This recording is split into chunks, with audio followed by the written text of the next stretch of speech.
Era Neolitikum atau dikenal dengan zaman batu muda merupakan fase atau tingkat kebudayaan pada zaman prasejarah memiliki ciri berupa unsur kebudayaan. Di Maluku, zaman prasejarah dimulai pada era Neolitikum ini.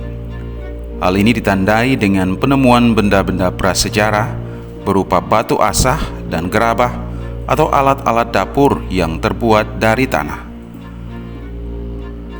Peneliti arkeologi Muhammad Al-Mujabudawat mengatakan kehidupan prasejarah di Maluku dimulai pada era Neolitikum.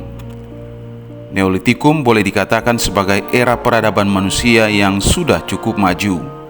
Di era ini juga manusia sudah dapat membuat gerabah atau alat dapur yang dibuat dari tanah. Selain itu, di era Neolitikum ini pengembangan budaya agraris atau pertanian sudah berjalan.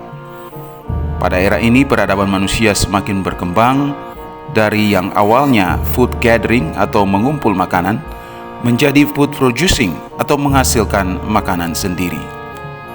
Periode Neolitik di Maluku itu dibawa oleh bangsa Austronesia atau komunitas Austronesia, dan komunitas Austronesia itu menyebar sangat luas. Jadi dari bisa sampai ke Madagaskar hingga ke kepulauan-kepulauan kecil di Pasifik. Ya. Tapi mereka tidak sampai ke Australia, hanya sampai di Kepulauan Indonesia, Madagaskar, Asia Tenggara sampai ke Kepulauan Pasifik untuk Australia. Dan mereka membawa budaya bertani, terus gambar cadas, melaut. Jadi cukup signifikan perkembangan budayanya yang dibawa oleh bangsa Australia. Dan itu tradisi Australia itu juga membawa tradisi tembikar, Pak, gerabah tembikar itu dari Austronesia. Dan di Kepulauan Maluku kebetulan memang periode Neolitik itu kita bisa setuju ya, dari berdasarkan data arkeologi sejauh ini dibawa oleh komunitas Austronesia. Sedangkan untuk komunitas manusia yang lebih tua lagi, kemungkinan besar itu bangsa Austro-Melanesid yang usianya sekitar puluhan ribu tahun lalu yang menghuni pertama kali Australia ya, dan juga Papua. Karena mereka memiliki karakter aborigin atau berkulit gelap, berambut ikal gitu. Jadi itu bangsa yang lebih tua lagi dari Austronesia, itu yang kemungkinan itu mereka menghuni paling awal di Kepulauan Maluku, yang melintasi paling awal di Kepulauan Maluku. Tapi untuk data arkeologisnya kami tidak menemukan sampai setua itu.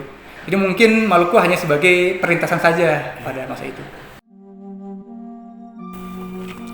Dosen sejarah Universitas Patimura, John Patiasina mengaku, konteks prasejarah Maluku tidak ditandai dengan aksara, melainkan melalui nyanyian-nyanyian dan tuturan yang diwariskan.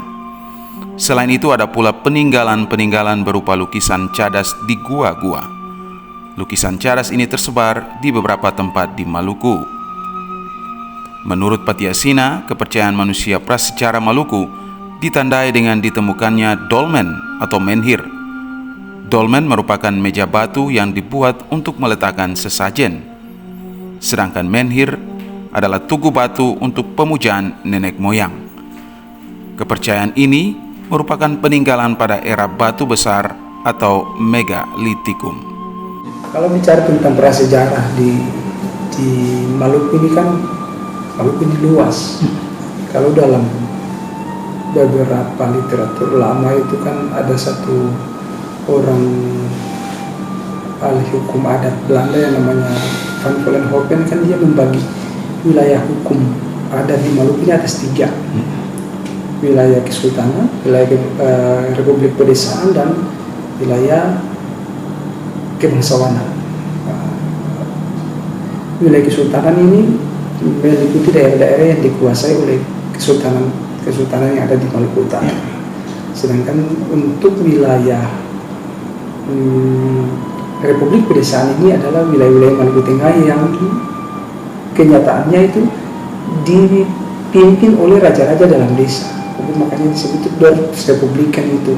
Kemudian wilayah ketiga itu adalah wilayah Kebangsawanan. Wilayah Kebangsawanan ini meliputi wilayah mulai dari Kei, Kepulauan Aru, Tanimbar, hingga Kepulauan Selatan Daya.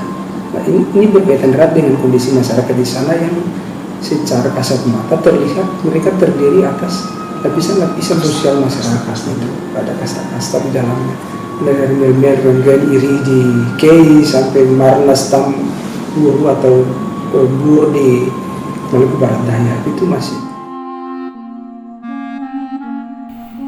Melki Latusawole dan Mingus Noya melaporkan.